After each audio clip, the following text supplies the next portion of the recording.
Alright.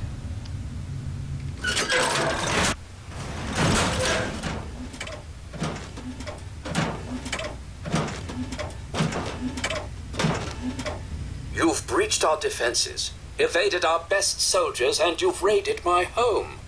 But I have not yet begun to fight. I cannot allow you to steal our freedom. The Declaration must remain here. It is our symbol of hope, the one thing that cries out, we are a free nation. You must be Button Gwinnett, second signer of the Declaration. Then my reputation precedes me. Good. That should make you well aware that I am not to be trifled with, and that my loyalty to the states is legendary. I know your fighting prowess far exceeds my own, but I will still duel you to the death if I must. What will it be, then? Rapiers? Pistols at dawn? Out with it!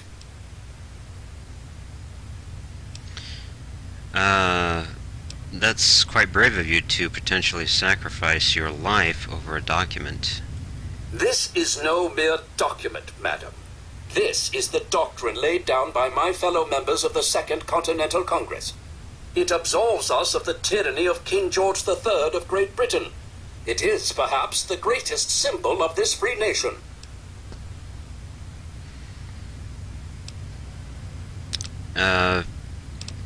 There must be some way we can make a compromise.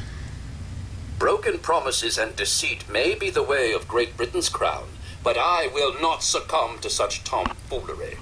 Since it appears you wish to resolve this without bloodshed, may I suggest you stand down and surrender? I can promise that you will be treated well, in a manner accustomed to any member of the Royal Army.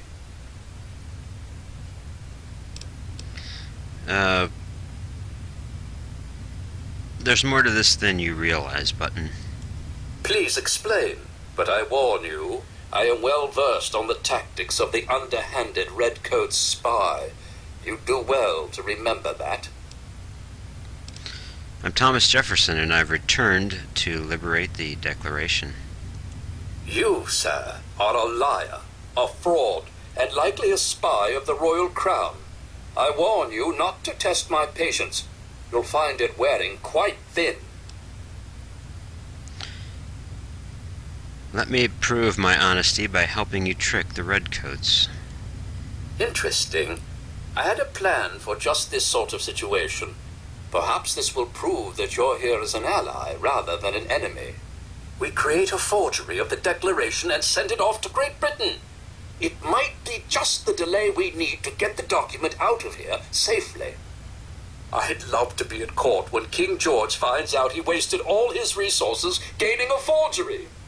We have to be cautious, though. The British scholars would recognize a poor duplicate almost immediately. How can we create a convincing forgery? If you were to bring me some iron gall ink, I could produce a mirror-perfect duplication. The best place to find some would be in the Arlington Library, which is why I have been unable to do this myself. After all, I can't abandon these fortifications. I'll try and get the ink for you. Excellent. Please hasten back. There's no telling how much longer we can hold here at the fort. I hear the thumping of the cannonade getting closer by the minute. Soon our walls will be breached, and the last bastion of the USA may fall.